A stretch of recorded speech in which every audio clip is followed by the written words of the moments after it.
Hello all, how are you doing today? I am here with a candle review. I am here to review Sparkling Icicles.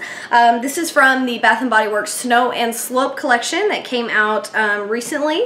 And this is what it looks like, but it doesn't look like it normally does. You're going to notice that my candle looks a tad bit different. I had a candle catastrophe, but I was able to save it, so all is well. Yeah, you're going to notice that I have some tape around my candle, and you're also going to notice that there is this V of glass.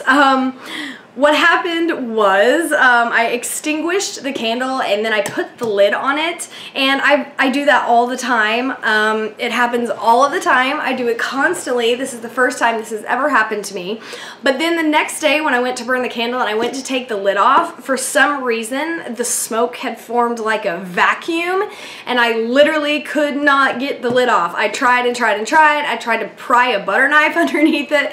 Finally I put it on the edge on the back of a chair and pushed down, and it got the lid off, yes, but it also cracked the candle. And this was like after I had only lit it one time, so it was still like a brand new candle at that point. And you can see here where it broke. These two huge pieces of glass fell off, so it went, you know, down and up, and then those two pieces kind of shattered in half in the middle. And so I had the two pieces and they fit back in perfectly, and I was like, well, you know, maybe if I just put some tape on the outside of the candle, it will hold those in place and I'll be able to burn it all the way through. And it actually worked wonderfully. As I was burning it, it didn't leak out of the tape or anything. I just, as you can tell, I put the pieces of glass back, and then I took like box tape and put like two pieces on the outside, and it stayed. Obviously this one is gonna go in the trash. I can't repurpose it, but I was able to save the candle and burn it all the way to the end, so nothing was wasted, nothing was lost. It just looked a little bit ugly as I was burning it.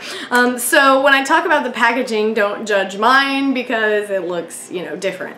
Okay, so I would think the packaging on this is like an 8 out of 10. It's very, very beautiful. You can see the label here. It says Sparkling Icicles, and it's got this dark blue background and then these silvery icicles, and the icicles actually have glitter on them, so they're actually like literally sparkling icicles. And the wax is this very pretty ice blue color. It's very pale, kind of like not really even a robin's egg blue. It's not that vibrant. It's just like a very cool, almost bluish grayish color. It's a very, very pretty wax. It's a beautiful candle. So I would say this is probably like an 8 out of 10 on the packaging. It looks very wintry, but you know, just, I don't know, really nice. It looks kind of like glistening snow or something like that. The scent description says, as sparkling as ice glittering under the sun, this fragrance features a citrus bouquet, bergamot, and a touch of holiday moss. This is really just a musky candle. I don't understand why every single candle that smells like cologne is a bergamot candle. It's not.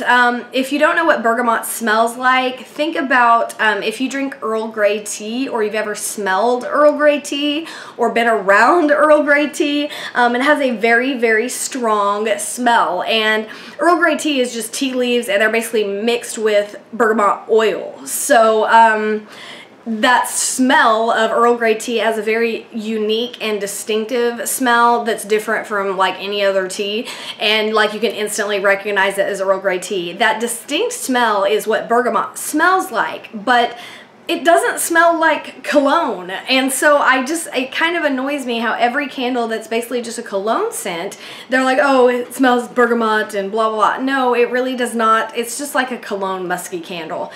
So citrus bouquet, I don't really understand. Does that mean like a bouquet or a mixture of citrus items like oranges, lemons, limes? Or does that mean like citrusy flowers, like tropical leaf flowers? I don't really understand what citrus bouquet means. I'm gonna assume they are meaning a mixture of citrus items. You get none of that.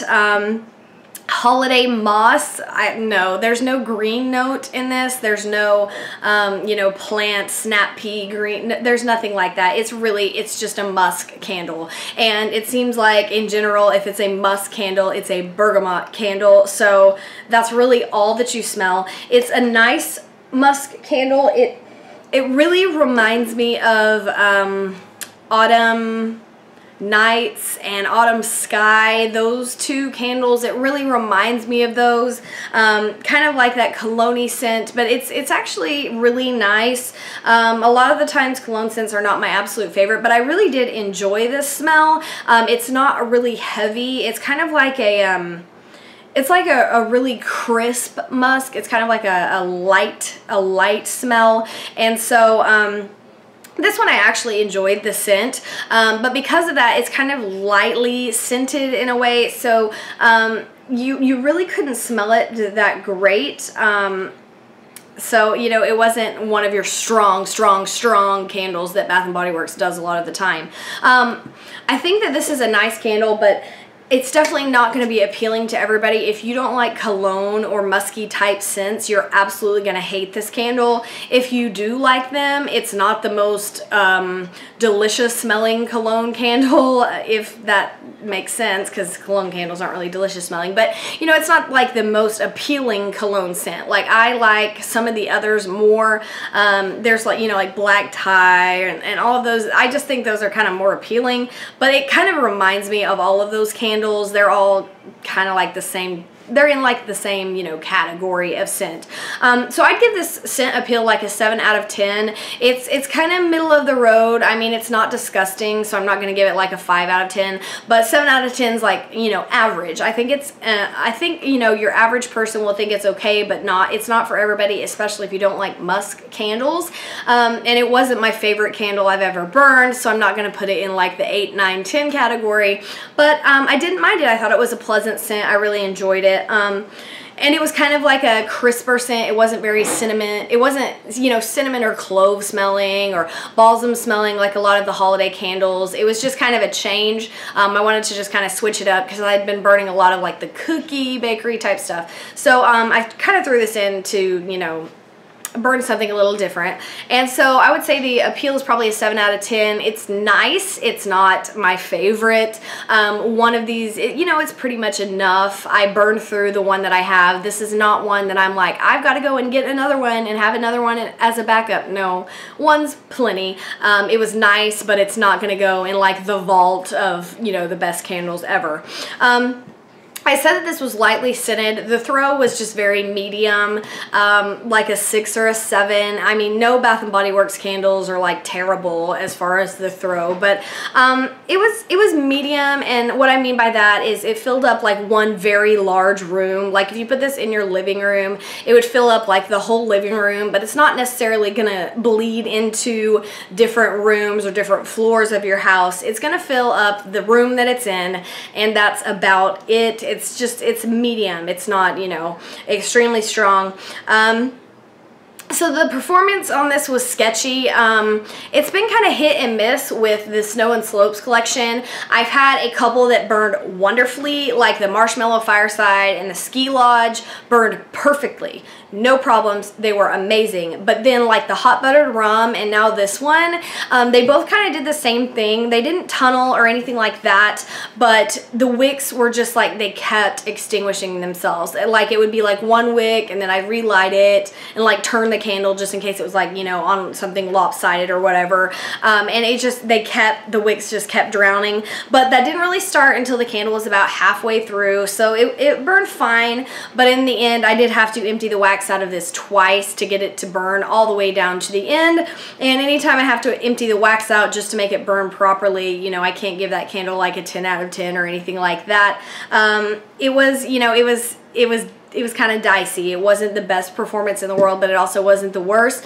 So for this collection, I'm 2 and 2. 2 of them performed perfectly. 2 of them were, you know, not all that wonderful. So this collection is kind of half and half on the performance. I think it's just kind of luck of the draw. You don't really know. It's not necessarily reliable. So yeah, so Sparkling Icicles, it's a good candle. It's not my favorite. One is enough. If you've never burned this before, yeah, go ahead and grab one and burn one, but one is probably going to be enough. So if you're wondering if you need to buy extra to stockpile, in my opinion, no, but that's just, you know, me and my nose, and, you know, that's all I can really speak for. So let me know what you guys think of Sparkling Icicles, and I will see you in the next video. Bye.